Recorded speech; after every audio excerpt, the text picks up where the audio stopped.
Sometimes the people we judge the hardest are the ones who've suffered the most. Sometimes survival looks like something we can't forgive. In Bellrock Ridge, they're asking how deadly Lenna Quade really is. The quiet woman who came down from Northridge Pass after 3 years alone in the mountains. Sheriff Royce Dalrymple knew her before the wilderness changed her, back when she was just a girl trying to escape a broken home. Deputy Calder Vann sees only the evidence, unmarked graves and a canvas pack she won't open.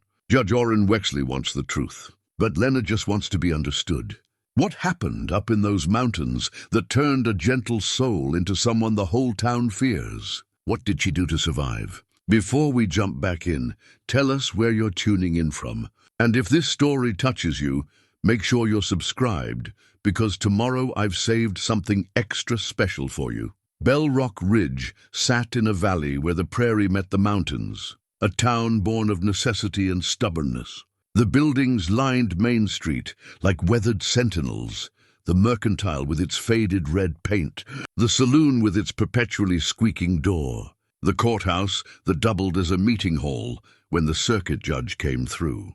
Dust settled on everything by midday, and by evening, the smell of wood smoke and cooking fires drifted through the streets like memories of simpler times. Sheriff Royce Dalrymple had walked these streets for 20 years. He knew every boardwalk plank that creaked, every alley where kids hid to smoke their father's tobacco, every face that belonged and every stranger who didn't.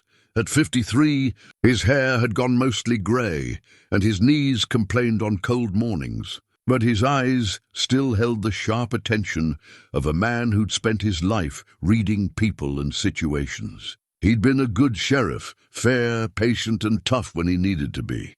But he'd also been a widower for 7 years, and the loneliness had carved lines in his face that had nothing to do with age.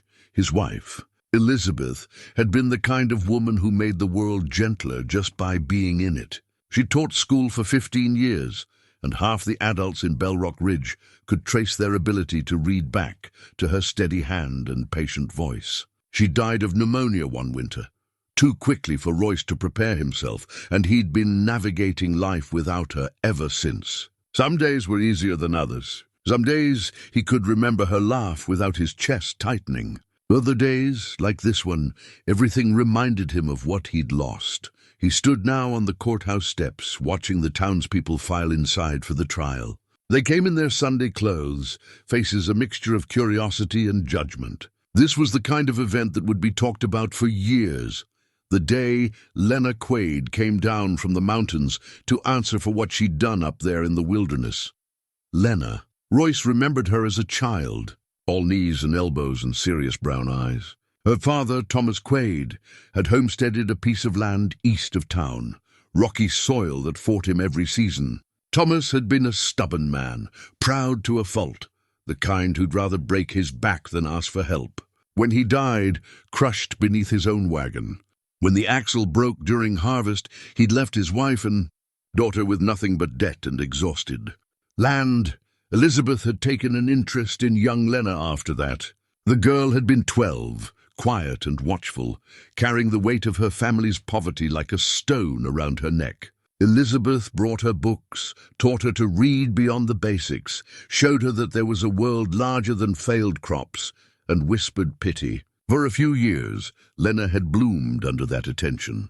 She'd been smart, curious, and kind in a way that suggested she understood suffering and wanted no part of causing it in others. Then Elizabeth died, and 6 months later, so did Lenna's mother.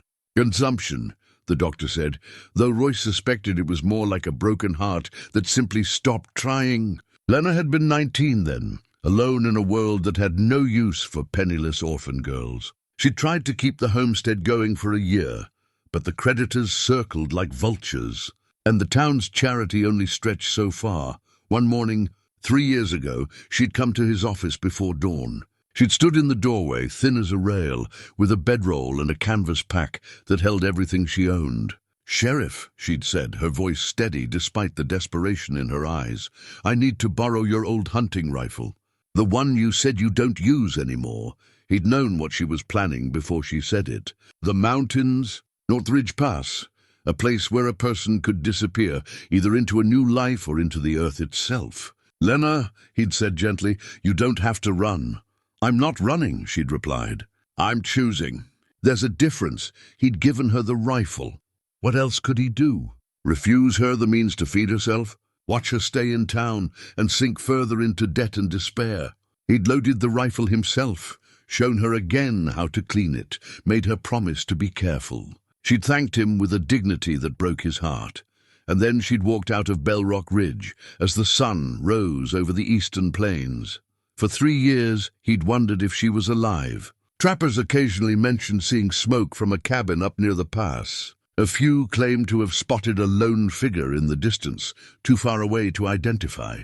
But no one had spoken to her, and she'd never come back to town. Royce had told himself that no news was good news, that she'd found whatever she was looking for in that wild solitude.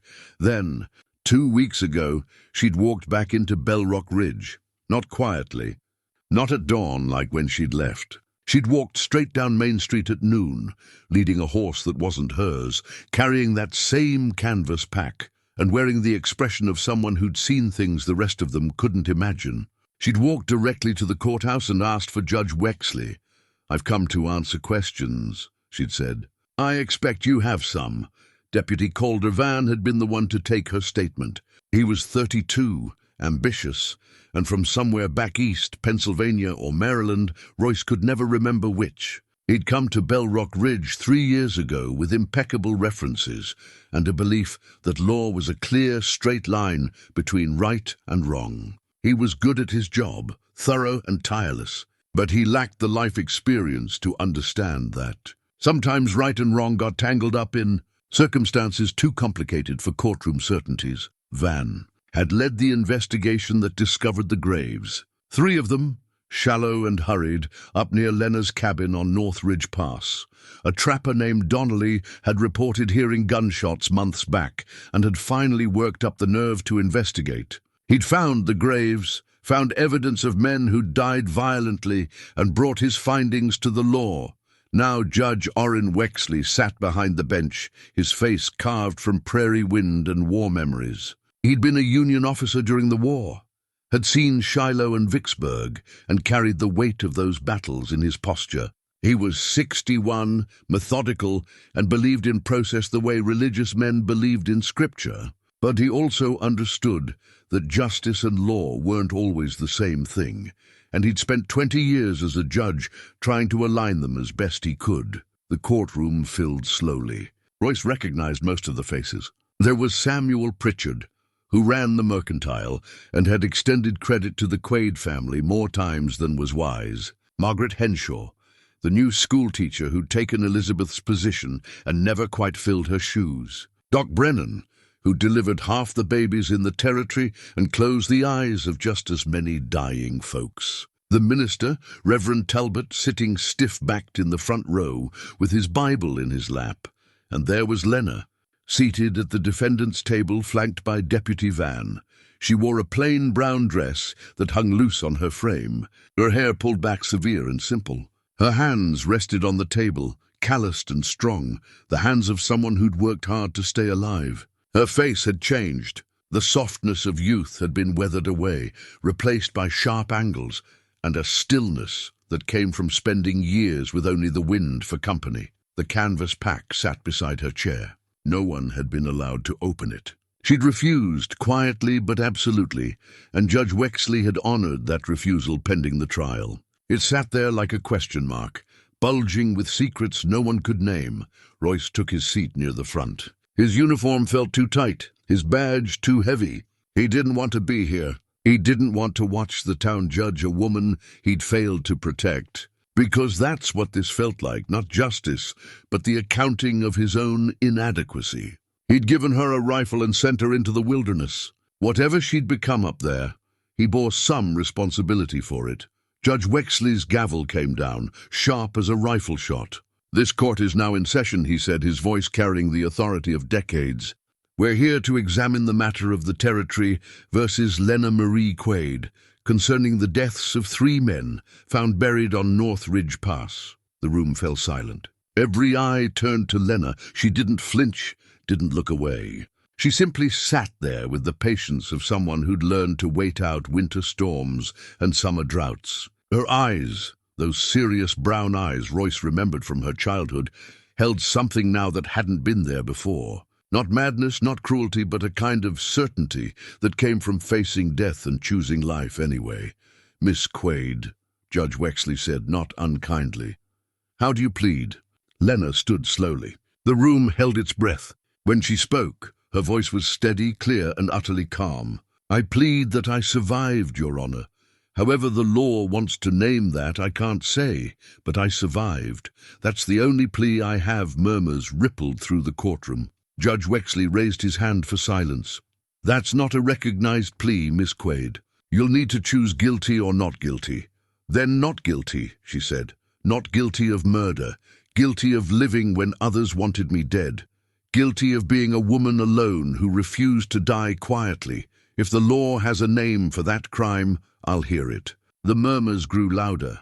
Royce watched her, saw the set of her shoulders, the tilt of her chin. This wasn't the frightened girl who'd asked to borrow his rifle. This was someone who'd gone into the fire and come out forged into something harder, something unbreakable. Judge Wexley banged his gavel again. "We'll proceed with the trial," he said. "Deputy Vann, present your evidence." And so it began. The careful dissection of 3 years of solitude, survival, and whatever violence had marked those unmarked graves. The town would hear it all, judge it all, and Royce would sit here and bear witness to what he'd helped set in motion the morning he'd handed a desperate young woman the means to protect herself. Outside, the wind picked up, carrying dust down Main Street. Inside, the truth began its slow, painful emergence into the light of accountability and understanding. Whatever that truth turned out to be, Royce knew one thing with certainty. By the time this trial ended, Bellrock Ridge would never look at survival the same way again. The afternoon sun slanted through the courthouse windows, casting long shadows across the worn wooden floor. Somewhere in those shadows, between the facts and the testimony, lay the real story of what happened on North Ridge Pass. And whether that story would save Lenna Quade or condemn her remained to be seen. Deputy Calder Vann stood before the court with the confidence of a man who believed evidence spoke louder than sentiment. He was tall, clean-shaven, with the kind of precise movements that suggested military training, or at least a father who demanded exactness.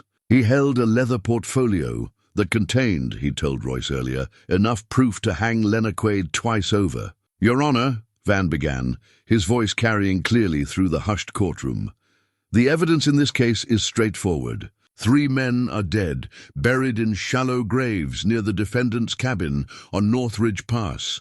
The defendant admits to being present. She admits to owning the rifle that fired the fatal shots. She admits to burying the bodies and never reporting these deaths to the proper authorities." He opened his portfolio and pulled out a surveyor's map, which he placed on the evidence table. On the morning of September 14th, Mr. Joseph Donnelly, a licensed trapper, was working his line near the North Fork of Blackstone Creek. He heard what he described as 3 distinct rifle shots, spaced roughly 10 minutes apart. Being familiar with the sound of hunting versus the sound of conflict, Mr. Donnelly became concerned. Donnelly himself sat in the gallery, a weathered man in his 50s with the permanent squint of someone who'd spent his life scanning horizons. He nodded when Vann gestured toward him. "Mr. Donnelly waited until the following day," Vann continued, "then made his way to the area where he'd heard the shots. What he found was a small cabin, well maintained, with clear signs of recent habitation. He also found, approximately 60 yards from the cabin, 3 mounds of disturbed earth. Upon closer inspection, he discovered these to be graves." Vann produced a series of sketches, Donnelly's crude but effective drawings of the grave sites. Mr. Donnelly marked the locations and immediately came to Bellrock Ridge to report his findings. "I led a party back to the site 5 days later. We exhumed the graves." The courtroom stirred. Judge Wexley leaned forward. "What did you find, Deputy?" 3 adult males, Your Honor. All had died from gunshot wounds. Two shot in the chest, one in the head. The bodies were in various states of decomposition, suggesting they died at different times, weeks or possibly months apart. We found remnants of clothing, personal effects, and, he paused for effect, ammunition that matched the caliber of the rifle in Miss Quade's possession. Royce felt his jaw tighten. The rifle. His rifle. The one Elizabeth had given him on their 5th anniversary. The one he'd used to put meat on their table for years before his knees made climbing mountains too difficult. We also recovered this, Vann said, producing a leather-bound journal. Found in Miss Quade's cabin. It contains entries spanning 3 years, written in the defendant's hand. I'll read selected passages relevant to the case. He opened the journal, handling it like sacred text. Entry dated June 3rd, 2 years ago. Saw riders pass below today. Stayed hidden. Something felt wrong. They moved like men who didn't want to be seen. Vann flipped forward. Entry dated August 15th, same year. They're watching the pass. I don't know why. I keep the rifle close now. Sleep has become difficult. Another page. Entry dated November 2nd. Heard shots in the valley last night. In the morning, found tracks near my spring. They know I'm here. I've become a problem they'll need to solve. He closed the journal. These entries paint a picture of growing paranoia and isolation. A woman alone, imagining threats, perhaps losing her grip on reason. The mountains can do that to a person, Your Honor. Solitude has broken stronger minds than Miss Quade's. Objection, Royce said, standing before he realized he'd meant to. All eyes turned to him. I'm not representing Miss Quade, Your Honor, but that's speculation, not evidence. Judge Wexley nodded. Sustained. Deputy Vann, stick to the facts. Vann's expression flickered with irritation, but he recovered smoothly. The facts, then, are simple. 3 men are dead. Miss Quade had means, opportunity, and by her own journal entries believed she had motive. She killed them, buried them, and never reported it. Under territorial law, that's murder, he returned, to his seat with the satisfaction of a man who'd built an airtight case. Judge Wexley looked to Lenna. Miss Quade, you've declined legal representation. Do you wish to make a statement in response to these charges? Lenna remained seated, her hands still folded on the table. When she spoke, her voice was quiet, but carried clearly. Those men came to kill me, Your Honor. Everything Deputy Vann said is true, except the part about paranoia. I wasn't imagining threats. The threats were real. They found me, multiple times, and each time I gave them chances to leave. They chose to stay. They chose to force my hand. Then why not come to town? Vann interjected. Why not report it? Why hide the bodies like a criminal? Lenna turned to look at him, and something in her gaze made the deputy lean back slightly. Because I knew how it would look, she said. A woman alone in the mountains, 3 dead men, and nothing but my word against their silence. Who would believe me? Who would take my side? She turned back to Judge Wexley. I buried them because they were human once, even if they stopped acting like it. I kept their belongings because I knew one day I'd need proof. And I stayed on that mountain because it was mine by right of survival. I earned that land with blood and sleepless nights and fear that never quite went away. I wasn't going to let them take it from me, and I wasn't going to let the law finish what they started. The courtroom erupted in whispers. Judge Wexley banged his gavel repeatedly. Order! We will have order. When the room quieted, he addressed Lenna directly. These are serious accusations you're making, Miss Quade. You're claiming self-defense. Against 3 separate attacks. I'm claiming I refused to die, Your Honor. If that's self-defense, then yes. If it's something else, you'll have to tell me what to call it. Judge Wexley leaned back in his chair, studying her. We'll recess until tomorrow morning. Sheriff Dalrymple, Miss Quade will remain in custody. Deputy Vann, I want complete inventory of everything found at that cabin. And Miss Quade, he paused, I strongly suggest you reconsider legal representation. I'll represent myself, Your Honor. No one else can tell this story the way it needs to be told. The gavel fell again. Court is adjourned. As the courtroom emptied, Royce approached the defendant's table. Vann was already leading Lenna toward the holding cells, but Royce caught his arm. "Give me a moment." Vann hesitated, then stepped back. Royce moved closer to Lenna, close enough to see the exhaustion in her eyes, the weathered texture of her skin, the way she held herself like a drawn bow that might never fully relax. "Lenna," he said quietly, "is it true? Did they really come?" "For you?" She looked at him with an expression that held equal parts disappointment and understanding. "You gave me that rifle, Royce. You knew what I might need it for. Are you really surprised I had to use it? I thought for hunting, for food." "I used it for both," she said. "Men who hunt women aren't so different from other predators. You aim. True, you don't hesitate, and you don't let them get close enough to hurt you. You taught me that. You just didn't know what kind of hunting I'd be doing." Royce had no response to that. What could he say? That he was sorry, that he wished he'd done more. Words felt inadequate against the weight of what she'd endured. "They'll want to hang you," he said finally. "Vann's building a solid case." "Then I'll hang," Lenna replied. "But I'll hang telling the truth, and maybe that counts for something. Maybe someone will hear it and understand that surviving shouldn't be a crime." Vann cleared his throat impatiently. Lenna gave Royce one last look, not accusatory, not pleading, just tired, and allowed herself to be led away. Her footsteps echoed on the wooden floor, growing fainter until the cell door clanged shut somewhere in the back of the courthouse. Royce stood alone in the empty courtroom, watching dust motes drift through the late afternoon light. Tomorrow the trial would continue.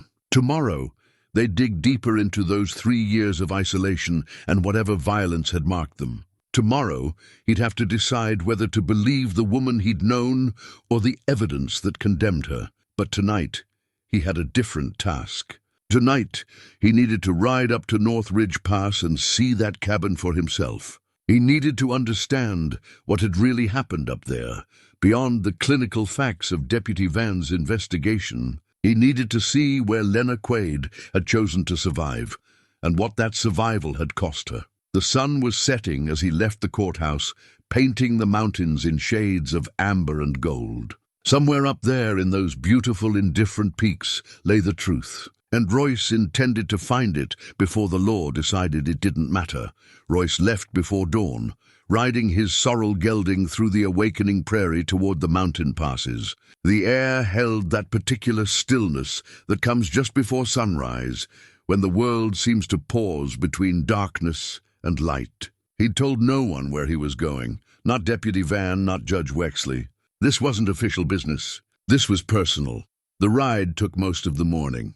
The terrain shifted gradually from rolling grassland to rocky foothills, then steeper climbs through pine and aspen. His gelding picked its way carefully over loose stone and fallen timber. Royce hadn't made this journey in years, not since his knees started complaining and Elizabeth stopped needing fresh venison for Sunday dinners. He found the cabin just after noon, nestled in a small clearing where Blackstone Creek widened into a natural pool. It was smaller than he'd imagined, maybe 12 feet by 12, built from local timber, with a stone chimney that showed careful craftsmanship. The roof looked sound, the chinking between logs well maintained. This wasn't the dwelling of someone who'd given up on civilization. This was a home. Royce dismounted, tied his horse to a low branch, and approached slowly. Deputy Vann's investigation had left the door ajar. Royce pushed it open fully, letting light spill into the single room. The interior was sparse but orderly. A narrow bed with a wool blanket folded at the foot. A small table with one chair. Shelves holding tin plates, a cup, basic supplies. Dried herbs hung from the rafters, medicinal plants Royce recognized from Elizabeth's old remedies. A cast-iron pot sat clean beside the hearth, and there on the mantel above the fireplace stood a small carved wooden bear, no bigger than his fist, detailed and beautiful. Royce picked up the bear, turned it in his hands. The craftsmanship was remarkable. Individual claws, fur texture, even a slight tilt to the head that suggested curiosity rather than aggression. Someone had spent hours creating this, carving away everything that wasn't bear until only the essential form remained. He set it back carefully.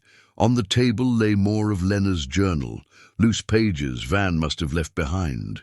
Royce sat in the single chair and began to read. September 17th, first year. Finally finished the roof. No leaks during last night's rain. Small victory, but victories are what keep you going. Saw an elk this morning, massive creature. Didn't spook when I came out for water. We looked at each other for a long moment. Two beings trying to survive the coming winter. I hope we both make it. He flipped forward through pages of practical observations, weather patterns, animal movements, which plants were safe to eat. The handwriting was steady, methodical. This wasn't the journal of someone losing their mind. This was documentation, a record of learning and adaptation. November 3rd, first year. First snow came last night. Beautiful and terrifying. The silence is absolute. I can hear my own heartbeat. Sometimes I talk to myself just to remember what human voices sound like. Started carving a bear from a piece of cedar I found. Mama used to say idle hands invite trouble. She was right about most things. Royce felt his throat tighten. He remembered Lenna's mother, sick and failing, holding her daughter's hand in that final year. The woman had been quiet, dignified in her poverty, never complaining even as consumption hollowed her out from the inside. January 20th, first year. Survived my first real blizzard. 3 days trapped inside with nothing but time and thoughts. Dangerous combination. Keep thinking about Mama, about Mrs. Dalrymple, about all the people who were kind when kindness wasn't required. I owe them something. I owe them the effort to become someone worth their kindness. When I come back down, if I come back down, I want to be someone they'd be proud to have known. He set the pages down, looked around the cabin again with new understanding. This place wasn't an escape from the world. It was a forge. Lenna had come here to be remade by necessity and solitude into something stronger than the frightened girl who'd fled Bellrock Ridge. Royce stood and began searching more carefully. He found a hidden compartment beneath the floorboards. Not well hidden, just a loose board that lifted easily. Inside were letters, sealed but never sent. He opened one. "Dear Mrs. Dalrymple," it began, and Royce's breath caught. "I know you're gone, but I needed to write this anyway. You told me once that being alone and being lonely weren't the same thing. I'm starting to understand what you meant. I'm alone up here, but I'm not lonely the way I was in town. In town I was surrounded by people but invisible. Here I'm seen by the mountains, the trees, the animals. They don't judge me. They just accept that I'm here, trying to live like they are."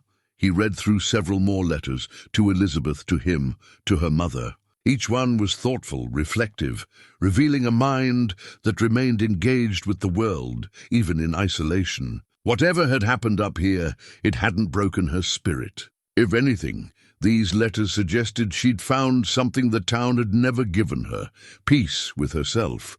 Outside, he examined the area around the cabin, the spring where she'd drawn water, the cleared space where she'd worked hides and processed game, the small garden plot, now overgrown but showing signs of having been productive. And there, 60 yards away, exactly as Deputy Vann had described, the 3 mounds of disturbed earth. Royce approached the graves slowly. Someone, probably Vann's investigation team, had partially excavated them, then refilled them. But standing here, looking at the positioning, Royce noticed something the deputy's report hadn't mentioned. These graves weren't grouped together. They were spread out, each in a different direction from the cabin. One to the east, one southwest, one almost due north. If Lenna had murdered 3 men in cold blood, why bury them separately? Why not dig one large grave and be done with it? Unless they hadn't died at the same time. Unless each burial had been its own distinct event, its own separate crisis. He walked to the eastern grave first, the one closest to the creek. The ground here showed signs of a struggle, torn earth, broken branches, scuff marks on nearby trees that could have been from boots or bodies being dragged. This hadn't been an ambush. This had been a fight. The southwestern grave sat near a game trail. The northern one was positioned where someone approaching from that direction would have clear line of sight to the cabin door. Not random locations, defensive positions. Killing fields. Royce felt something shift in his understanding. These weren't murder victims. These were threats, eliminated one by one, buried where they'd fallen because moving them would have been too difficult for a woman working alone. He spent another hour examining the site. finding more evidence that supported Lenna's version of events. Boot prints of different sizes frozen in dried mud under the cabin's eave. Someone had stood there for a long time, watching, waiting. Bullet scars on trees that showed shots fired toward the cabin, not from it. A knife blade broken off in a doorframe, the angle suggesting someone had tried to pry their way inside. Deputy Vann had seen what he expected to see, evidence of killing, but he'd missed the evidence of siege. Lenna hadn't hunted these men. They'd hunted her, and she'd won not through murderous intent, but through superior knowledge of terrain, patience, and the kind of desperate determination that comes from having nowhere left to run. As the afternoon sun started its descent, Royce mounted his gelding and began the ride back to Bellrock Ridge. He had a trial to finish, and now he had something he hadn't possessed that morning: doubt. Reasonable doubt. The kind that might save a woman's life. But first, he needed to find out who these men were, why they'd been on North Ridge Pass, and why Deputy Vann's investigation had been so eager to see murder instead of survival. Royce returned to Bellrock Ridge as evening settled over the valley. The ride back had given him time to think, and the more he thought, the more questions surfaced. He went straight to his office rather than home, lit the oil lamp on his desk, and pulled out the files on unsolved crimes from the past 5 years. Deputy Vann found him there 2 hours later, surrounded by papers and looking troubled. The younger man knocked on the doorframe, even though the door stood open. "Sheriff, didn't expect to see you working this late." "Couldn't sleep," Royce said, which was true enough. "Figured I'd catch up on paperwork." Ben stepped inside, his eyes scanning the files spread across the desk. "Those are old cases. Just reviewing, making sure we didn't miss anything." Royce kept his voice casual, but he was watching Vann's reaction carefully. The deputy moved closer, and Royce saw him tense when he recognized one particular file. "The Garrett brothers case," Vann said quietly. "Why are you looking at that?" "Because 3 men died on North Ridge Pass," Royce replied, meeting his eyes. "And the Garrett brothers were known to operate in that territory. Seems worth checking if there's a connection." Vann was silent for a long moment. When he spoke, his voice was carefully neutral. "The Garretts haven't been active in 2 years. Most people think they're dead or moved on to easier territory." "Most people," Royce repeated. "But not you?" "I deal in evidence, Sheriff, not speculation." Royce leaned back in his chair. "Then let's talk about evidence. I rode up to North Ridge Pass today. Looked at that cabin, those grave sites. Something doesn't sit right with the murder theory." "The law is clear. The law is blind sometimes," Royce interrupted. "Those graves are spread out, Calder. Different directions, different distances from the cabin. The positioning suggests defensive kills, not cold-blooded murder." Vann's jaw tightened. "You're letting your personal feelings for Miss Quade cloud your judgment. Maybe, or maybe you're letting your ambition push for an easy conviction instead of the truth." The words hung in the air between them. Vann's expression hardened. "I've done my job properly. Every step documented, every piece of evidence catalogued. If you're suggesting otherwise, I'm suggesting we dig deeper," Royce said.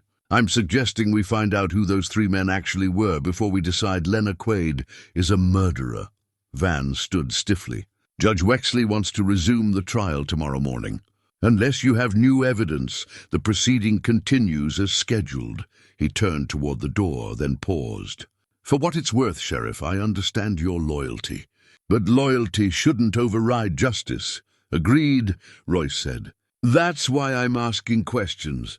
After Vann left, Royce returned to the Garrett brothers file. 3 siblings, Cole, Finn, and Wade Garrett, wanted for robbery, assault, and suspected murder across 3 territories. They'd specialized in targeting remote homesteads and ambushing supply wagons on isolated roads. Witnesses described them as ruthless, strategic, and impossible to predict.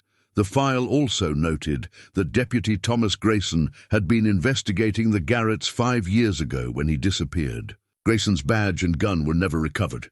The case went cold, and eventually people stopped asking questions. Royce pulled out a territorial map and marked the locations of known Garrett brothers crimes. A pattern emerged. They'd worked their way west over several years, following the mountain passes where law enforcement was sparse and escape routes plentiful. North Ridge Pass sat directly in the middle of their operational territory. He made notes as connections formed in his mind. If the Garretts had been using North Ridge Pass as a route or hideout, Lenna's cabin would have been a problem. A witness, even an unintentional one, could ruin years of careful planning. They would have wanted her gone, scared away or dead, but Lenna hadn't scared. She'd stayed, and somehow she'd survived encounters with 3 men who'd built reputations on violence and intimidation. Royce thought about the carved wooden bear on her mantel, the careful letters she'd written, the orderly cabin that spoke of someone maintaining their humanity against impossible odds. This wasn't a woman who'd gone mad with isolation and killed randomly. This was someone who'd fought for her right to exist. The next morning, court reconvened with the gallery even more packed than before. Word had spread through town about Lenna's claim of self-defense, and people were divided. Some believed her. Others thought she was lying to save herself. The rest simply wanted to see how the story ended. Judge Wexley called the court to order and looked at Deputy Vann. "Does the prosecution have additional evidence to present?" Vann stood. "Your Honor, the prosecution rests on the evidence already submitted. 3 dead men, buried by the defendant's own hand. The law is clear on this matter. Miss Quade," the judge said, "would you like to call any witnesses in your defense?" Lenna stood slowly. "I'd like to call Sheriff Dalrymple if he's willing." Surprised murmurs rippled through the courtroom. Royce hadn't expected this, but he stood and made his way to the witness stand. He was sworn in, then took his seat. Lenna approached him, and for a moment they simply looked at each other. 2 people bound by old kindness and present crisis. "Sheriff," she said, "you knew me before I went to the mountains. Tell the court what kind of person I was." Royce chose his words carefully. "You were thoughtful, kind. You'd lost your parents, lost just about everything, but you never became bitter. My wife taught you to read, and you treasured those lessons like gold. You were the kind of person who noticed when others were hurting and tried to help, even when you had nothing to give. And when I came to you 3 years ago, asking to borrow your hunting rifle, what did you think I needed it for?" "Survival," Royce said honestly. "Food, protection from wild animals. I thought you were going to the mountains to trap and hunt, to make a living away from town pressures. Did you think I'd use it to murder people?" "No, never." "Why not?" Royce met her eyes. "Because murder requires cruelty or indifference to life. You had neither. You'd seen enough death to respect it, enough suffering to want no part of causing more." Lenna nodded slowly. "Yesterday you rode up to North Ridge Pass. What did you find?" Deputy Vann stood. "Objection. The sheriff's personal investigation isn't part of the official record." "It should be," Lenna said, turning to Judge Wexley. "The court deserves to know what the evidence actually shows, not just what the prosecution wants it to show." Judge Wexley considered. "I'll allow it. Sheriff, describe what you observed." Royce described the cabin, the positioning of the graves, the evidence of struggle and defensive positions. He pulled out sketches he'd made and pointed out details Vann's report had overlooked. "These weren't executions, Your Honor. These were confrontations. Someone, or multiple someones, came to that cabin intending harm. Miss Quade defended herself and her home." "Speculation," Vann said sharply. "Based on physical evidence," Royce countered. "Evidence that tells a different story than murder." Judge Wexley leaned forward. "Sheriff, are you suggesting Deputy Vann conducted a faulty investigation?" Royce hesitated. This was the moment. Accuse Vann of incompetence or worse, or back down and let the prosecution's version stand. He thought about Elizabeth, about the kind of person she'd been, about what she would have wanted him to do. "I'm suggesting the investigation was incomplete, Your Honor.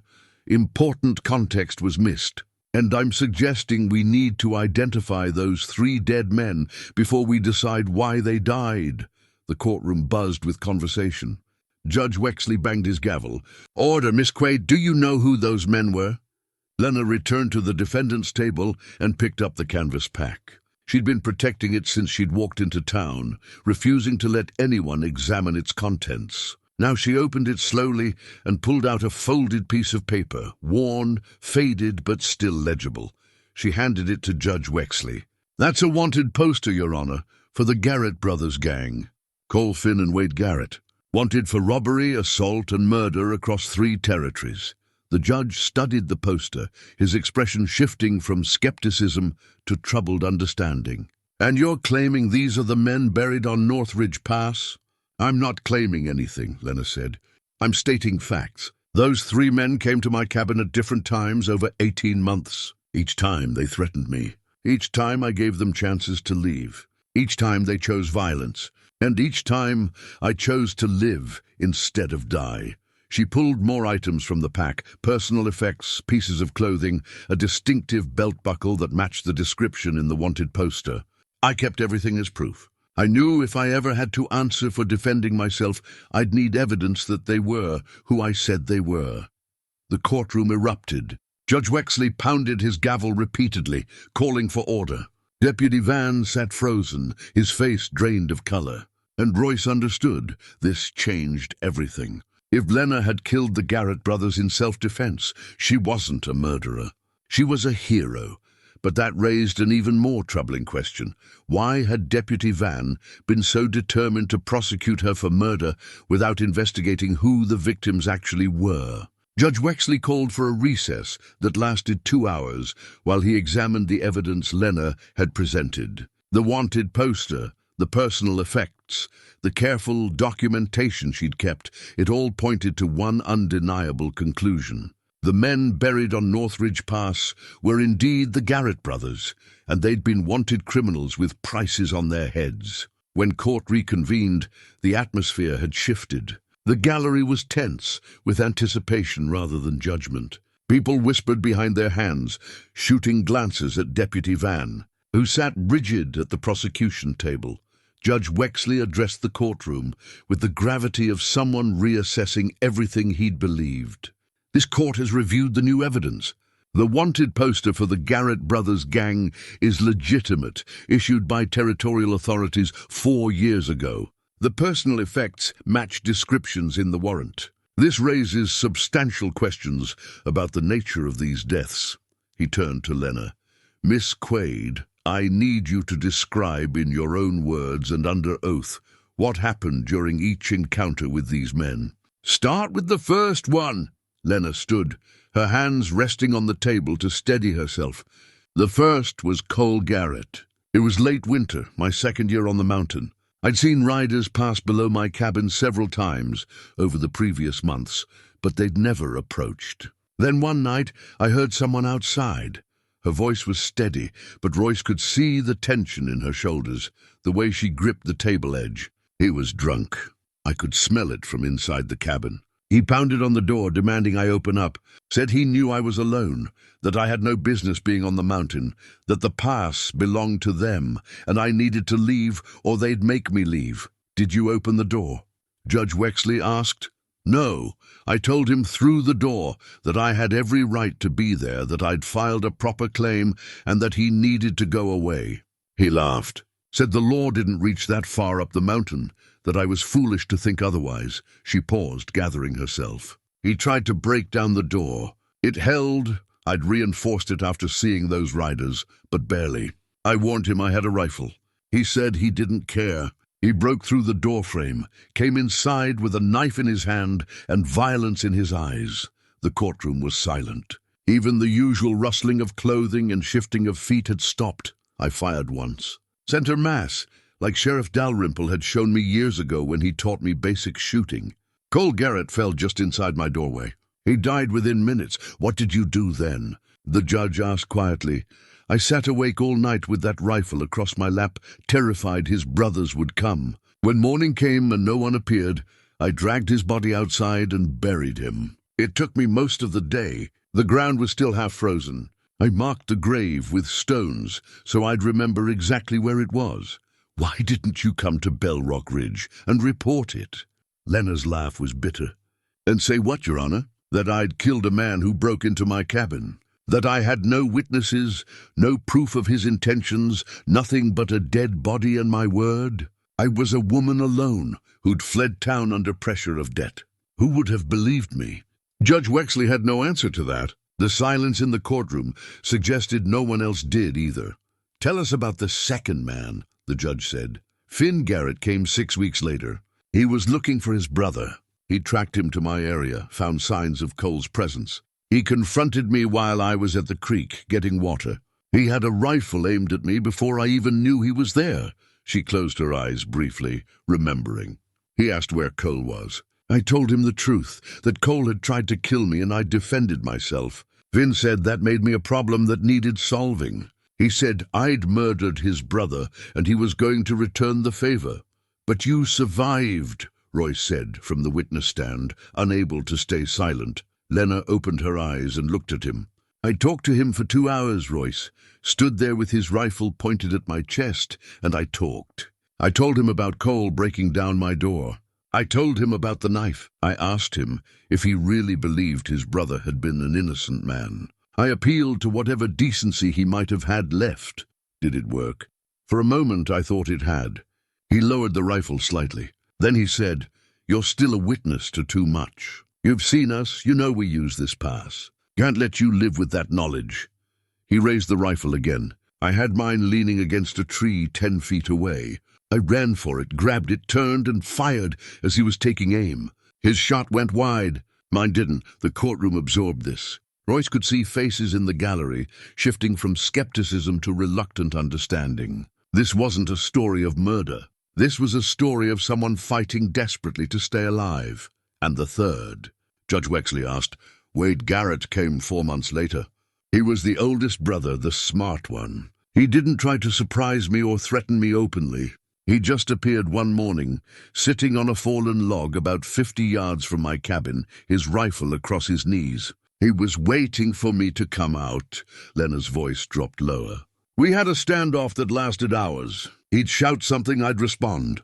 He'd accuse me of murdering his brothers. I'd tell him they'd forced my hand. He said I was a liar. I said I was a survivor. Neither of us moved. How did it end?" the judge asked. "He made a mistake, got impatient, stood up, and started walking toward the cabin, rifle raised. He was shouting that he was going to burn me out if I didn't face him like a man. I shot him through the window. He died before he hit the ground." The silence that followed was absolute. Then Judge Wexley spoke. "Miss Quade, you've described 3 acts of self-defense. Why then did you return to Bellrock Ridge to face trial? You could have stayed on the mountain indefinitely." Lenna looked directly at the judge. "Because I'm not a murderer, Your Honor. Because those graves weighed on me every day, even though I know I had no choice. Because I needed someone to understand that what I did wasn't evil. It was survival. And because I refused to spend the rest of my life hiding from the truth, like I did something wrong." She sat down, exhausted. Judge Wexley studied her for a long moment, then turned to Deputy Vann. "Deputy, did you know the identities of these men when you began your investigation?" Vann stood slowly. "No, Your Honor. We found no identification on the bodies. Did you attempt to identify them through wanted posters or territorial records?" A pause. "No, Your Honor. I assumed Miss Quade would identify them if she chose to cooperate." "You assumed," Judge Wexley repeated, his tone hardening. "Deputy Vann, you brought murder charges against this woman without attempting to discover who the victims were or what circumstances led to their deaths. That's not justice. That's prosecution without investigation." Vann's face flushed. "I followed proper procedure. You followed the letter of the law while ignoring its spirit," the judge interrupted. "And in doing so, you nearly sent an innocent woman to the gallows." The words hung in the air like an indictment. Royce watched Vann carefully and saw something flicker across the deputy's face. Not shame, but calculation. The look of a man whose plans had gone wrong and who was now trying to determine his next move. Something wasn't right. Vann was too controlled, too careful. A man who'd made an honest mistake would show more emotion, embarrassment, regret, defensive anger. But Vann showed none of those things. He showed only the cool assessment of someone playing a much longer game than anyone realized. Royce made a decision. Tonight, He would go through every file related to Deputy Vann's time in Bellrock Ridge. Something was missing from this picture, and he intended to find it before Lenna's fate was decided. That evening, as Bellrock Ridge settled into its usual rhythms of supper and lamplight, Royce sat in his office with a growing sense of unease. He'd pulled every document related to Deputy Calder Vann's hiring 3 years ago, letters of recommendation, employment records, even the transcript of his interview with the town council. Everything looked legitimate on the surface. Vann had worked as a deputy in Harrisburg, Pennsylvania, for 4 years before coming west. His references praised his dedication, attention to detail, and unwavering commitment to law enforcement. The town council had been impressed enough to hire him without much debate. But the timing bothered Royce. Vann had arrived in Bellrock Ridge 3 years ago, the same month Lenna had gone to the mountains. The same month the Garrett brothers had last been reported active in the territory. Royce pulled out a territorial map and began marking dates and locations. The Garretts had operated a criminal network that relied on secrecy and coordination. They'd needed supply lines, safe houses, contacts who could move stolen goods. An operation like that didn't run itself. It required planning, logistics, and, most importantly, advance warning if law enforcement got too close. He thought about Deputy Thomas Grayson, who disappeared 5 years ago while investigating the Garretts. Grayson had been thorough, methodical, the kind of lawman who didn't give up. His disappearance had been sudden and complete. No body, no trace, just a man who'd ridden out one morning and never returned. Royce opened Grayson's file again, reading through the investigation notes with fresh eyes. The last entry mentioned that Grayson had identified a possible contact in the Garrett network, someone who provided information about supply shipments and law enforcement movements. But Grayson hadn't named the contact. He'd planned to confirm his suspicions before making accusations. A knock at the door interrupted his thoughts. Judge Wexley entered, looking weary. "Still working, Sheriff?" "Can't seem to stop thinking about this case," Royce admitted. "Something doesn't add up about Deputy Vann." Wexley settled into the chair across from the desk. "I've been thinking the same thing. His prosecution felt personal somehow. Not just doing his duty, actively pushing for a conviction without examining alternatives.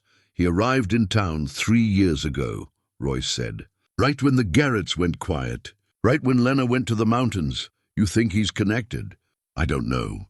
But I think we need to find out before this trial goes any further." Wexley nodded slowly. "Tomorrow, I'll call character witnesses, let the town speak about Lenna's nature. That'll buy us time to investigate Vann more thoroughly." After the judge left, Royce continued working through files. Around midnight, he found something. A small notation in the margin of an old report about stolen cattle. The handwriting wasn't his own, and it wasn't dated. It simply read, "Ask Vann's brother about Eastern supply routes. Vann's brother." Royce hadn't known the deputy had a brother. He searched through the hiring documents again, this time looking for family information. There, buried in a reference letter, a mention of Calder's older brother, who'd worked as a freight agent in Pittsburgh. Royce's pulse quickened. A freight agent would have access to shipping schedules, cargo manifests, route information. Exactly the kind of intelligence a criminal network would need. He stood abruptly, grabbed his coat and headed for the boarding house where Vann rented a room. The streets were dark and empty, but lamplight still showed in a few windows. He climbed the stairs to Vann's door and knocked firmly. Vann opened it after a moment, still dressed, unsurprised to see the sheriff. "I wondered when you'd come," he said quietly. "We need to talk." "I expect we do." Vann stepped back, allowing Royce to enter. The room was sparse. Bed, desk, trunk, washstand. But on the desk lay papers Vann hadn't bothered to hide. Royce moved closer and saw they were letters addressed to Calder Vann from someone named Michael Vann. "The brother. You going to arrest me?" Vann asked, his voice flat. "That depends on what you tell me in the next few minutes." Vann sat on the edge of his bed, suddenly looking much older than 32. "My brother was part of the Garrett network, not directly involved in the robberies, but he provided information. Shipment schedules, route changes, which lawmen were getting too close." "And you knew about this?" Not at first. By the time I figured it out, Michael was in too deep. He'd made money, bought a house, gotten engaged. He begged me to stay quiet, said he'd get out soon. I wanted to believe him. Royce remained standing, his hand near his gun. What happened? The Garretts got greedy, started taking bigger risks. Deputy Grayson got close to exposing the whole operation. Michael panicked, fed bad information that led Grayson into an ambush. The words settled heavily in the small room. Grayson's dead? I assume so. He disappeared 5 years ago, and the Garretts bragged about eliminating a threat. Michael realized he'd helped kill a lawman. It broke something in him. He cut ties with the Garretts, but the guilt destroyed him. He drank himself to death 2 years ago, and you came here to what? Cover it up! Vann's laugh was hollow. I came here to make amends. To be the lawman my brother should have been. To enforce the law properly so his sins wouldn't multiply. But when those graves were discovered, when I realized Lenna had killed the Garretts, I saw a chance to bury the whole story by executing an innocent woman. By closing a case that couldn't lead to my brother's involvement, Vann said. If people started investigating the Garretts' network, if they traced connections and contacts, Michael's name would come up. He's dead, but his memory, my family's name, would be destroyed. Royce felt anger and pity warring in his chest. So you were willing to let Lenna hang to protect your brother's reputation. I told myself she'd killed 3 men, that the law was clear, that my duty was to prosecute based on evidence. Vann looked up, his eyes red. But you're right. I was protecting my brother's memory more than I was serving justice. And I'm sorry. That doesn't fix anything, but I'm sorry. Royce considered his options. He could arrest Vann now, charge him with obstruction and conspiracy. But that would derail Lenna's trial, complicate everything, and might not even result in a conviction, given that the actual crime, Vann's brother's involvement, was years old, and the man was dead. Here's what's going to happen, Royce said finally. Tomorrow you're going to testify honestly about why you pushed for murder charges. You're going to tell the court about the Garretts' network, about your brother's involvement, about why you wanted this case closed quickly. That'll end my career. It should. But it'll also give Lenna the acquittal she deserves. And it'll finally give Deputy Grayson's family the truth about what happened to him. Vann nodded slowly, accepting his fate. And after the trial, you'll resign. Leave Bellrock Ridge. Find another way to serve your brother's memory, maybe by actually helping people instead of trying to bury the past. Fair enough. Vann stood and extended his hand. For what it's worth, Sheriff, you're a better lawman than I ever was. Royce didn't take the hand. Being a lawman isn't about never making mistakes. It's about not letting those mistakes cost innocent people their lives. He moved toward the door. Get some rest. Tomorrow's going to be difficult. As he walked back through the dark streets to his own small house, Royce thought about all the ways good intentions could twist into terrible outcomes. Vann had come to Bellrock Ridge trying to be righteous, but he'd brought his brother's sins with him, like baggage he couldn't unpack. And in trying to protect one memory, he'd nearly destroyed an innocent woman's future. The trial would end tomorrow, Royce suspected. Lenna would be freed. But the scars of these events would remain on her, on the town, on everyone who'd learned that survival sometimes required violence and justice, sometimes required hard truths no one wanted to hear. The courtroom filled early the next morning, people sensing that something significant was about to unfold. Judge Wexley took his seat with the air of a man who'd spent a sleepless night wrestling with conscience and duty. Deputy Vann sat at the prosecution table, his face pale but composed. A man who'd accepted his fate. Royce stood near the back watching Lenna. She seemed calmer today, as if the simple act of telling her truth had lifted some invisible weight. Her hands rested steady on the table, no longer gripping the edge for support. Judge Wexley called the court to order.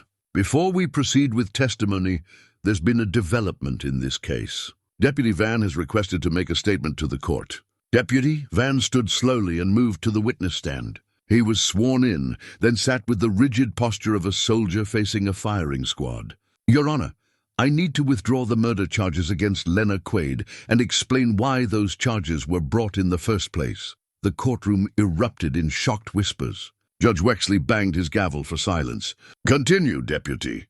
3 years ago, I came to Bellrock Ridge carrying a secret. My older brother, Michael Vann, had been involved with the Garrett brothers' criminal network. He worked as a freight agent in Pittsburgh and provided them with shipping information, route details, and warnings about law enforcement activities." He paused, gathering himself. 5 years ago, Deputy Thomas Grayson was investigating the Garretts. He got close to exposing the entire operation. My brother, in a moment of panic, gave the Garretts information that led to Grayson's disappearance. I believe Deputy Grayson was murdered, though his body was never found. Judge Wexley leaned forward, his expression grave. "And you knew about this?" "I discovered it after the fact. My brother confessed to me 2 years before his death. He was consumed by guilt, drinking himself into an early grave. When he died, I came west, hoping to make amends by being the lawman he should have helped instead of betrayed." Vann's voice remained steady, but his hands trembled slightly. "When those graves were discovered on Northridge Pass, when I realized the bodies were likely the Garrett brothers, I saw an opportunity to close that chapter forever. If Lenna Quade was convicted of murder, the case would end with her. No one would investigate the Garrett's network. No one would discover my brother's involvement. His memory and my family's reputation would remain intact. The silence in the courtroom was absolute. Even the usual sounds of breathing and shifting seemed muted, as if the building itself was holding its breath. "So I pushed for murder charges," Vann continued. "I documented evidence in a way that suggested premeditation rather than self-defense. I didn't pursue the victims' identities. I built a case designed to convict, not to discover truth. And in doing so, I violated every principle of justice I claimed to serve." He turned to look at Lenna directly. "Miss Quade, you defended yourself against 3 violent criminals. You survived when most people wouldn't have. And I tried to execute you for it to protect my brother's reputation. I have no excuse and no justification. I'm sorry." Lenna met his gaze without anger, only a kind of tired understanding. She nodded once, accepting the apology without forgiving the sin. Judge Wexley spoke into the heavy silence. "Deputy Vann, are you prepared to provide evidence of these claims?" "Yes, Your Honor." Vann reached into his jacket and pulled out a folded piece of metal, tarnished, bent, but unmistakable. "A deputy's badge. I found this in Lenna Quade's canvas pack yesterday, when the contents were catalogued for evidence. I removed it from the record." The courtroom exploded. Judge Wexley pounded his gavel repeatedly. Royce moved forward, his hand on his gun, uncertain what Vann might do next. "This badge," Vann said, raising his voice above the commotion, "belonged to Deputy Thomas Grayson. It was found among the possessions of Cole Garrett, which means the Garretts didn't just rob and murder travelers. They killed a lawman and kept his badge as a trophy." He placed the badge on the evidence table with a metallic clink that sounded like a door. "Closing. This proves the Garretts were more dangerous than anyone realized. It proves they were willing to murder peace officers to protect their operation. And it proves that Lenna Quade eliminated 3 cop killers who would have continued their violence indefinitely." Judge Wexley took the badge, examining it closely. The name T. Grayson was still visible, etched into the metal. "Why didn't you present this evidence immediately?" "Because it would have started an investigation into the Garrett's network. Because Deputy Grayson's family would have demanded answers about how he died. Because that trail would have led, eventually, to my brother's involvement." Vann's composure finally cracked, his voice breaking.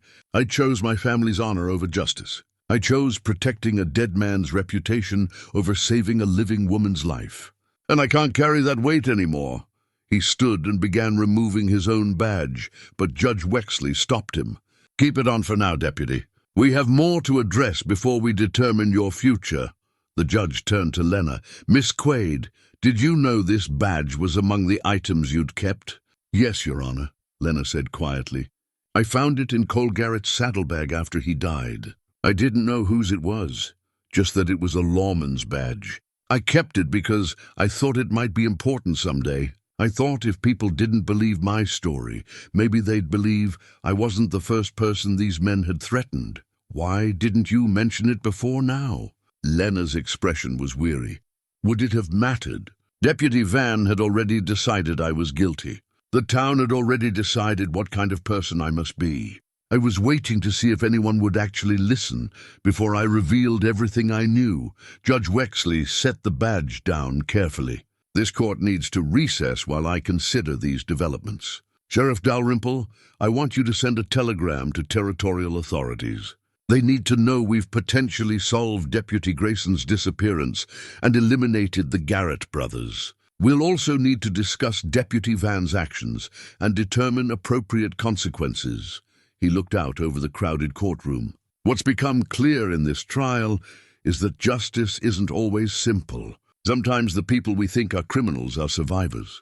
Sometimes the people we trust to uphold the law are the ones breaking it. And sometimes the truth requires more courage to tell than any of us want to admit. His gavel came down.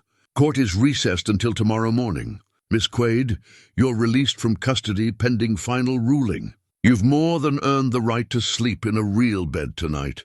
As the courtroom emptied, people approached Lenna, some to apologize, others to shake her hand, a few to simply look at her with new understanding. She accepted it all with quiet grace, the same way she'd accepted everything else these past 3 years. Royce waited until the crowd thinned, then approached her.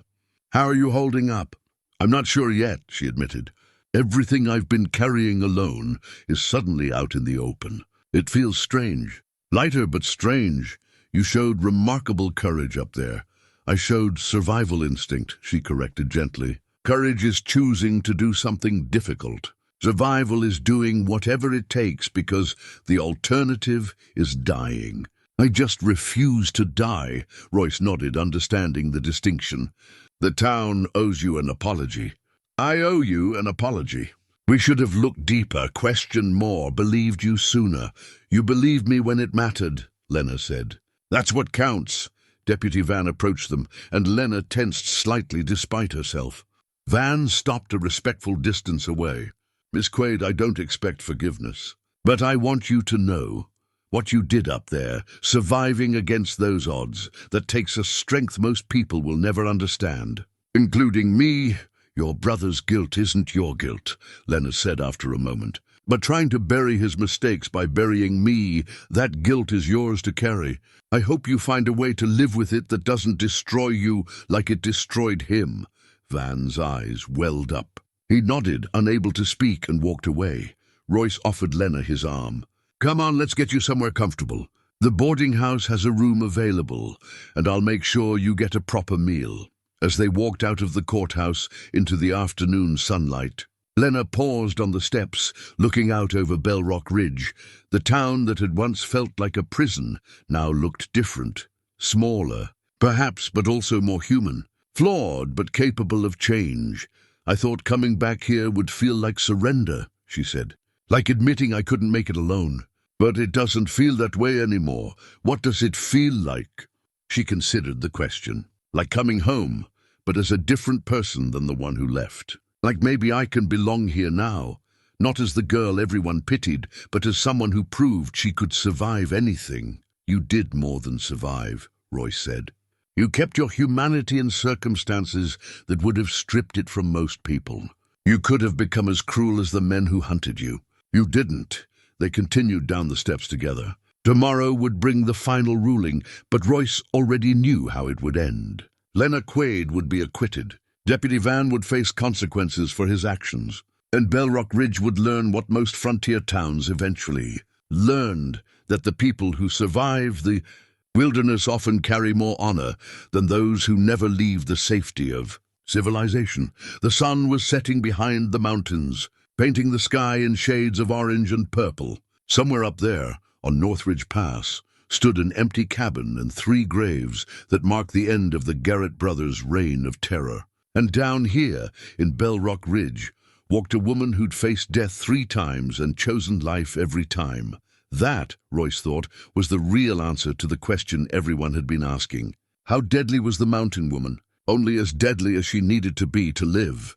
No more, no less. And in that careful, principled violence, she'd shown more respect for life than many people who'd never fired a shot in anger. The trial would conclude tomorrow. But the story of Lenna Quade, the quiet girl who went to the mountains and came back forged into something unbreakable, that story would be told in Bellrock Ridge for generations. That night, Lenna sat in her boarding house room, unable to sleep, despite the comfortable bed and the safety of locked doors. She'd grown too accustomed to the mountain's silence, to the constant vigilance that survival demanded. The sounds of town life, footsteps on floorboards, conversations through thin walls, dogs barking in distant alleys, felt overwhelming after 3 years of solitude. She lit the oil lamp and pulled out the items from her canvas pack that Judge Wexley had returned to her. The carved wooden bear, her mother's Bible with its underlined passages, the letters she'd written but never sent, and beneath them all, a hand-drawn map she'd created over 3 years of observation. The map showed Northridge Pass in careful detail.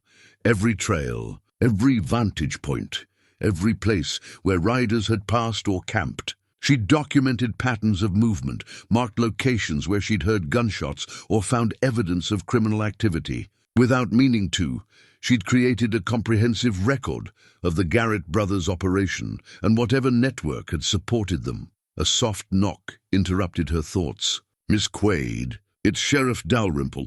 May I come in?" She opened the door to find Royce with Judge Wexley. Both men looked troubled. "We need to talk about your map," the judge said without preamble. "May we?" Lenna stepped back, allowing them to enter. Royce closed the door while Wexley spread the map on the small table. "This is remarkable documentation," the judge said, studying the details. "You've marked at least 30 locations where illegal activity occurred. Supply caches, meeting points, observation posts. This isn't just a map, Miss Quade. This is evidence of an organized criminal network." "I know," Lenna said quietly. "I had 3 years to watch and remember. When you're alone on a mountain, you notice things, patterns, movements. I wrote it all down, drew it all out, in case," she paused, "in case I died and someone needed to know the truth." Royce pointed to several locations marked with red ink. "These spots here, you've noted dates and numbers of riders. Some of these dates are recent.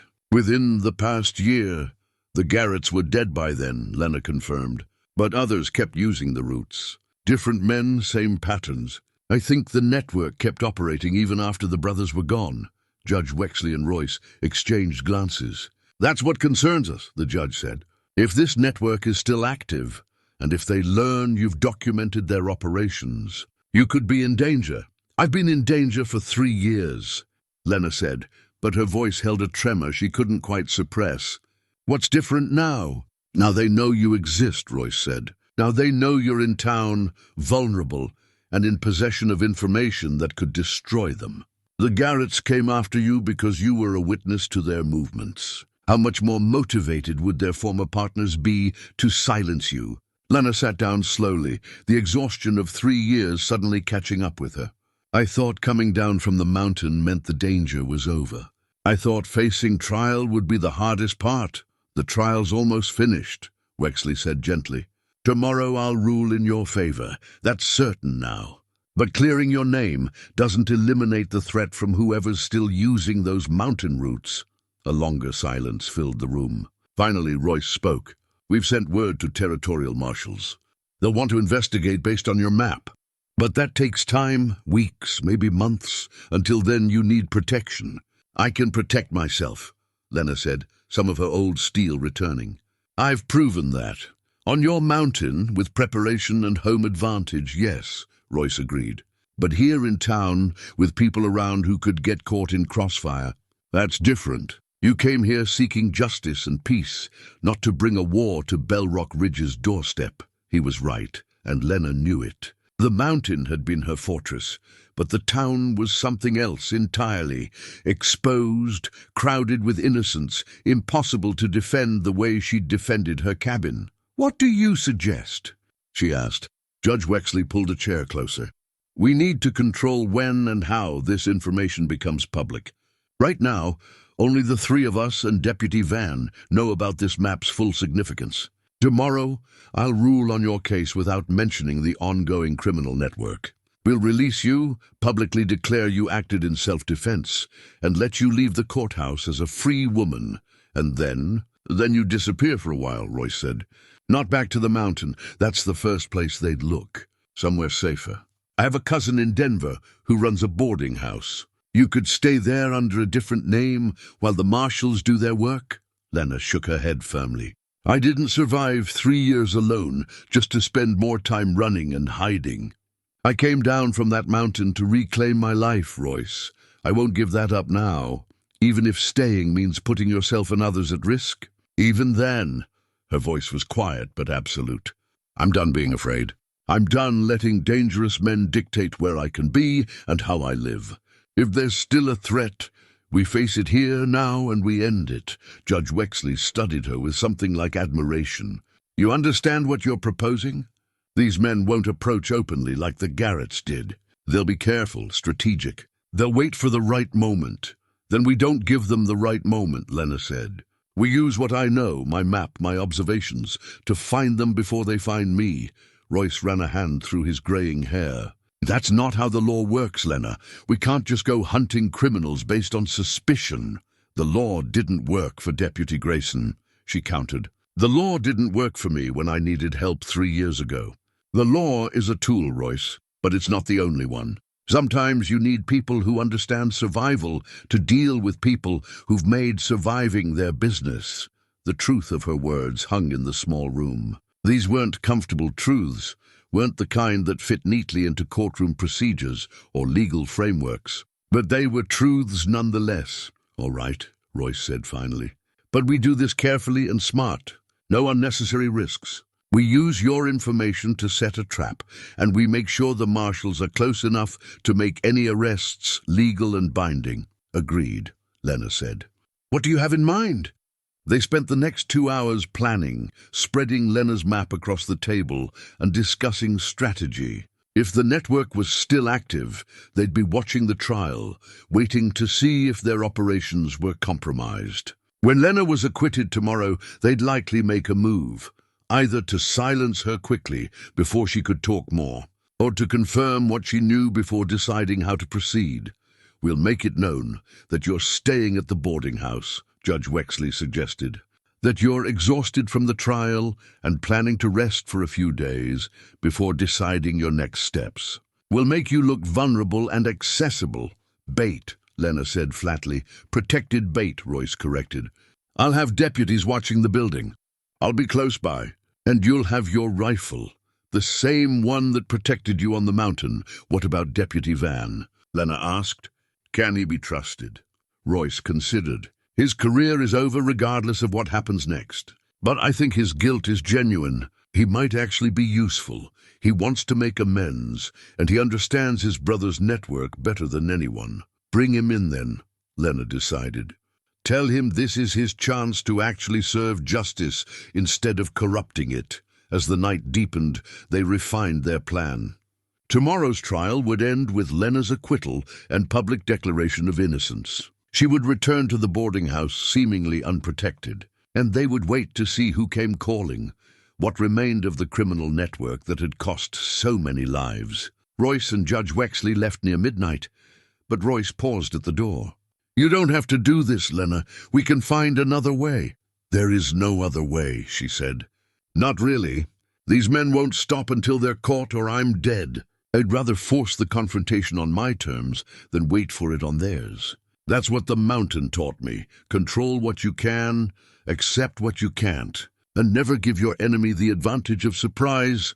After they left, Lenna extinguished the lamp and sat in darkness, feeling the weight of the rifle in her hands. Tomorrow would bring the acquittal she deserved. But the day after, or the day after that, would bring something else, a final accounting with the shadows that had haunted North Ridge Pass. She thought about the carved bear on her mantle back in the cabin, about the quiet strength it represented. She'd carved it during her first winter, teaching herself patience and precision during the long frozen months.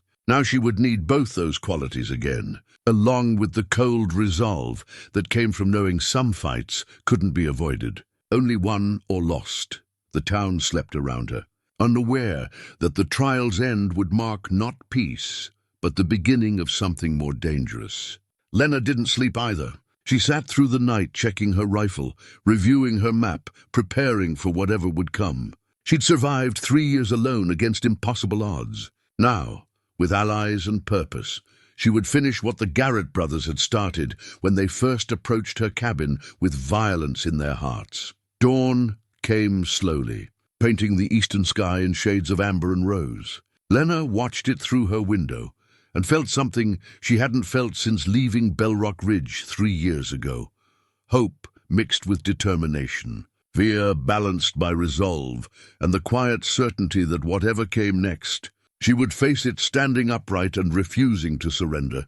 The final day of the trial was about to begin, and with it, the last chapter of a story that had started with a desperate girl borrowing a rifle and would end with a woman who'd learned that sometimes the deadliest thing about a person wasn't their capacity for violence, but their refusal to be a victim. The courtroom filled for the final time, and the air felt different, expectant rather than judgmental, curious rather than hostile.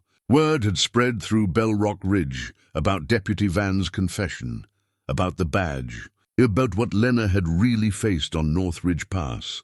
The town's perception had shifted overnight from suspicion to something approaching respect. Judge Wexley took his seat precisely at 9 o'clock, his expression composed but serious. He surveyed the packed gallery, then brought his gavel down once. This court will now deliver its ruling in the matter of the territory versus Lenna Quade. His voice carried clearly through the hushed room. After reviewing all evidence and testimony, including the revelations brought forth by Deputy Vann, this court finds that the deaths of Cole, Finn, and Wade Garrett were acts of justified self-defense. A collective exhale moved through the gallery, as if the whole town had been holding its breath. Miss Quade faced 3 separate attacks by known criminals wanted for multiple violent crimes, including the murder of a law enforcement officer.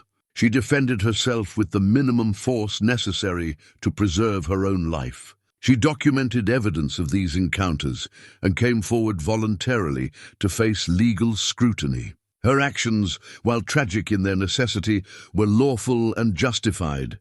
Judge Wexley looked directly at Lenna. Miss Quade, you are hereby acquitted of all charges. This court apologizes for the ordeal you've endured and commends your courage in both surviving your circumstances and seeking justice through proper legal channels. You are free to go. The gavel fell with finality.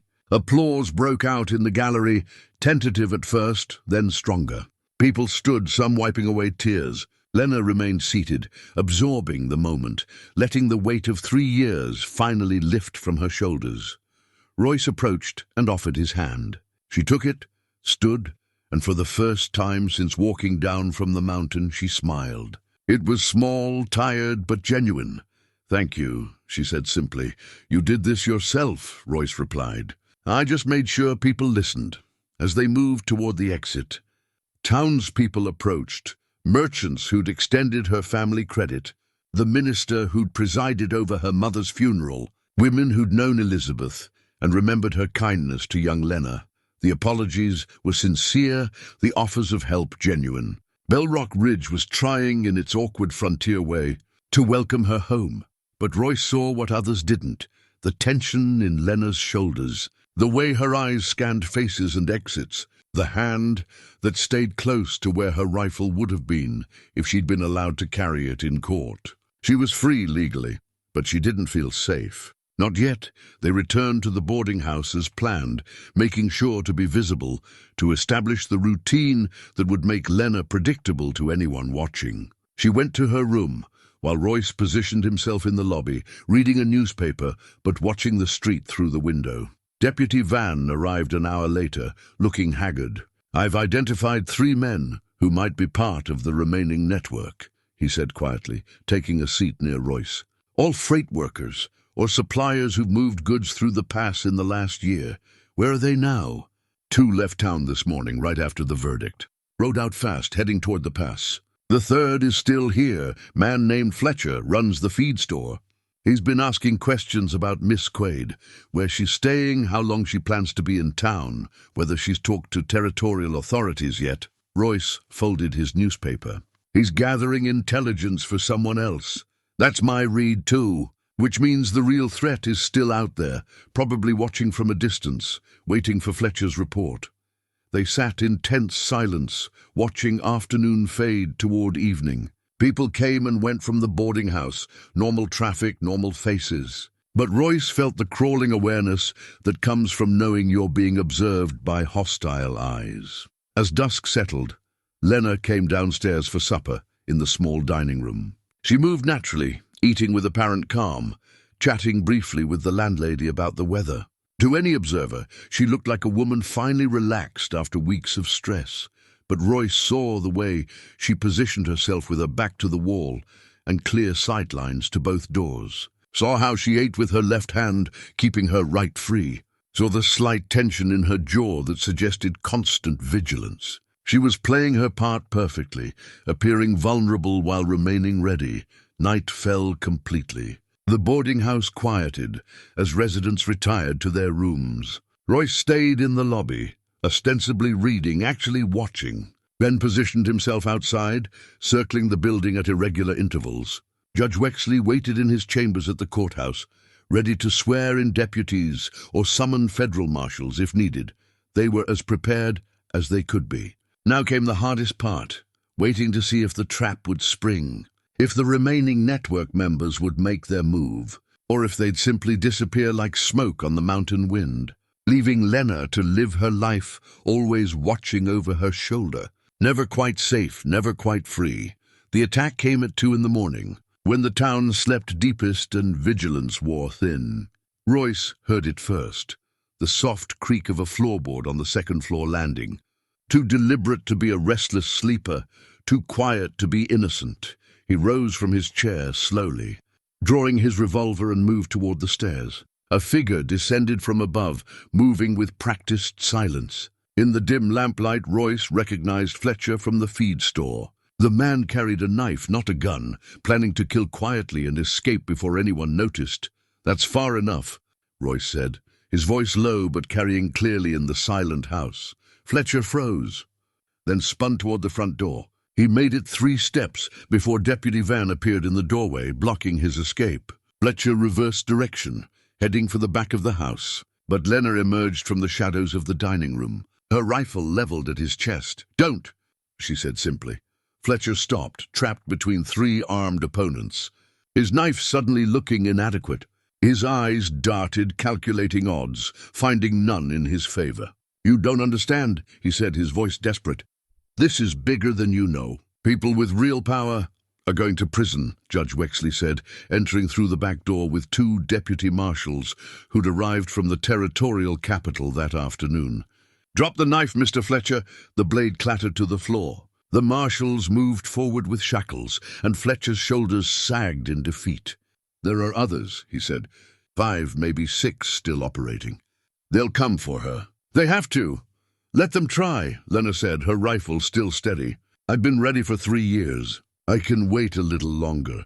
But the confrontation wasn't over.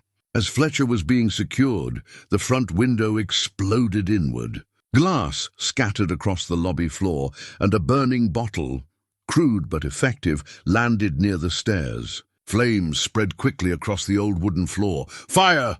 someone shouted from upstairs. The boarding house erupted in chaos, doors opening, people running, confusion and fear spreading faster than the flames. Royce grabbed a rug and began beating at the fire, while Vann herded residents toward the exits. The marshals secured Fletcher outside, then returned to help with evacuation. Lenna stood at the broken window, scanning the street for whoever had thrown the bottle. But the night offered only shadows and possibilities. Another bottle came through a side window, this one landing in the dining room. The fire was spreading too quickly to contain. "Everyone out," Judge Wexley ordered. "The building's lost.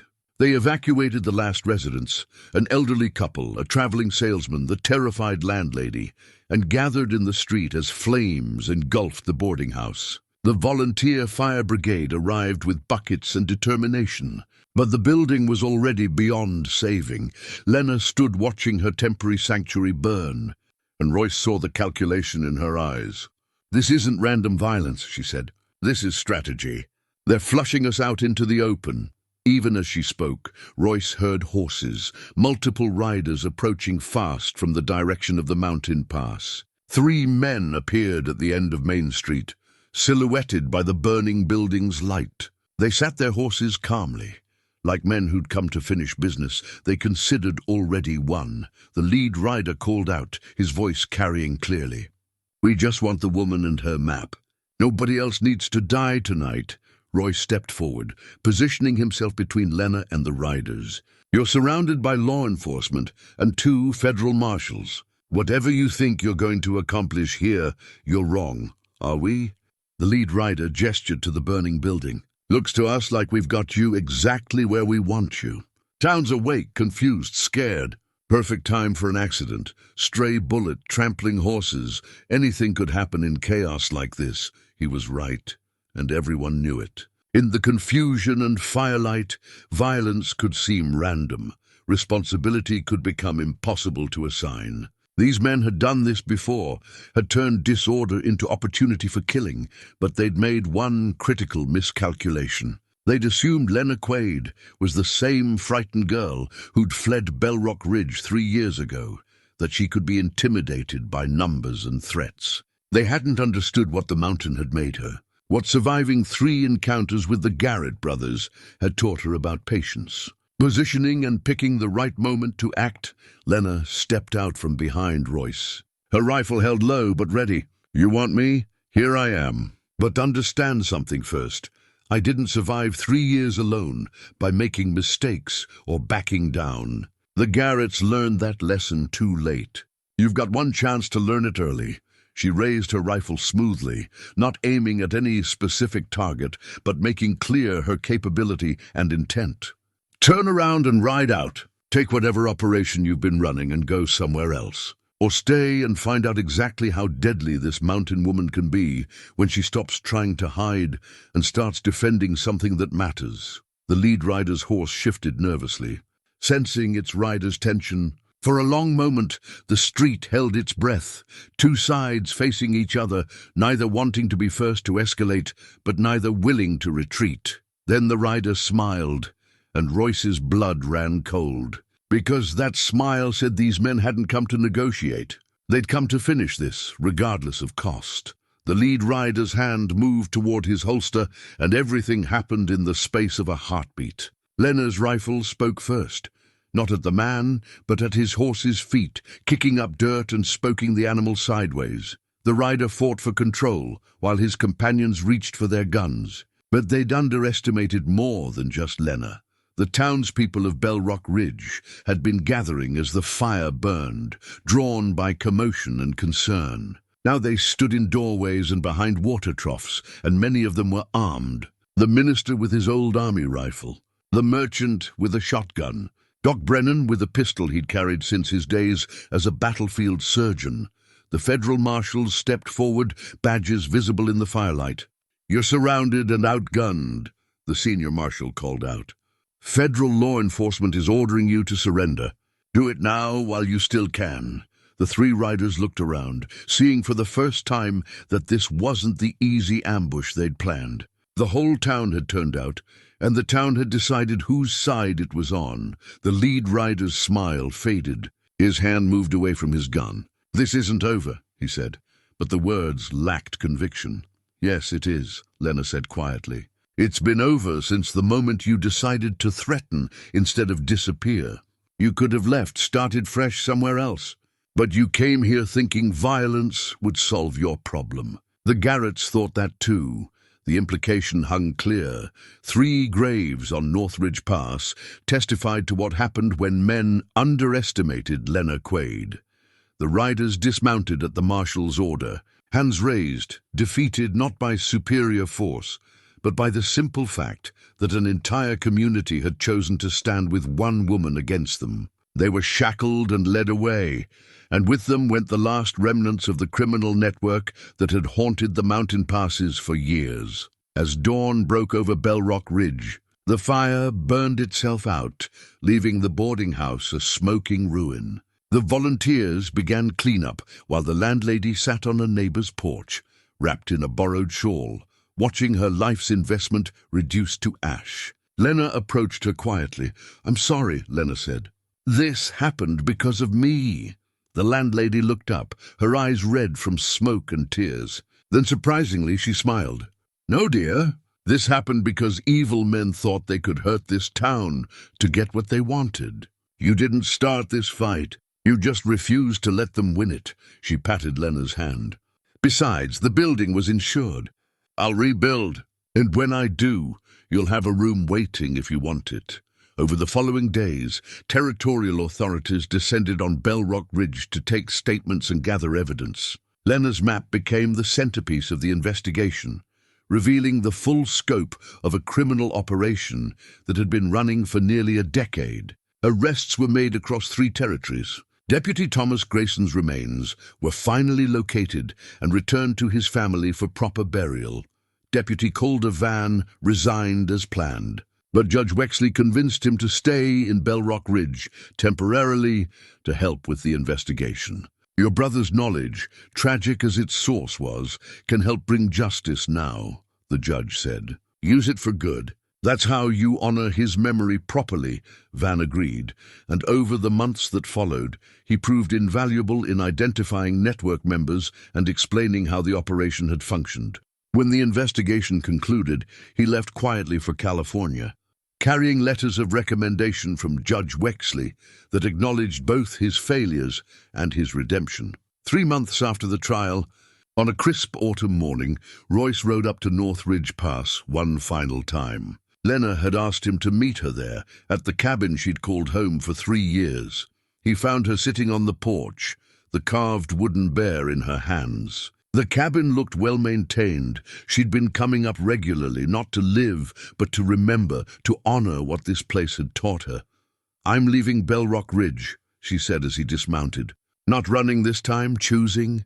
There's a teaching position open in Helena. They need someone who can teach survival skills and practical frontier knowledge. Judge Wexley wrote me a recommendation." Royce sat beside her on the porch. "Elizabeth would have loved that. You teaching what you learned, helping others survive." "I thought about staying," Lenna admitted. "The town's been kind since the trial. But I realized something. I don't want to be the mountain woman for the rest of my life. I don't want to be defined by what I had to do to survive. I want to be someone who helps others avoid needing to do the same." "That's wise," Royce said. "And brave." They sat in comfortable silence, watching the wind move through the pines. Finally, Lenna stood and placed the carved bear on the porch railing. "I'm leaving this here, a marker for what this place meant, what it cost, what it taught me. But I don't need to carry it anymore." They walked to their horses together. Before mounting, Lenna turned to Royce. "Thank you. For the rifle, for believing me, for standing with me when it mattered. You saved yourself," Royce said. "I just made sure people knew it." "Sometimes that's what people need most," Lenna replied. "Someone willing to tell their truth when they're too tired to tell it themselves." She rode down the mountain path without looking back, heading toward Bellrock Ridge, and then beyond it to Helena, and a future she'd earned through blood and determination, and refusing to die quietly. Royce stayed a while longer, looking at the cabin and the 3 graves and the small carved bear that would weather and fade with seasons, but remain as testament to survival's cost and courage's reward. The question that had brought Lenna to trial, how deadly is the mountain woman, had finally been answered fully. She was exactly as deadly as she needed to be to claim her right to exist with dignity and purpose. No more, no less. And in that precise, principled violence, she demonstrated more respect for life than many who'd never been tested by circumstances beyond their control. As Royce rode back down to Bellrock Ridge, he thought about Elizabeth and what she would have said about Lenna's journey. She would have been proud, he decided. Proud of the girl who'd learned, to read in her kitchen, and grown into a woman who understood that survival wasn't just about staying alive. It was about remaining human, despite everything that tried to strip that humanity away. The sun climbed higher, warming the valley where Bellrock Ridge nestled between prairie and mountain. And somewhere ahead, riding toward a future she'd fought to earn, Lenna Quade carried with her the most dangerous thing of all, not violence, not vengeance, but the unshakable certainty that she deserved to live and would do whatever it took to defend that right. That certainty, more than any rifle or survival skill, was what had made her truly deadly to those who tried to silence her. And it was what would make her truly alive in all the years to come.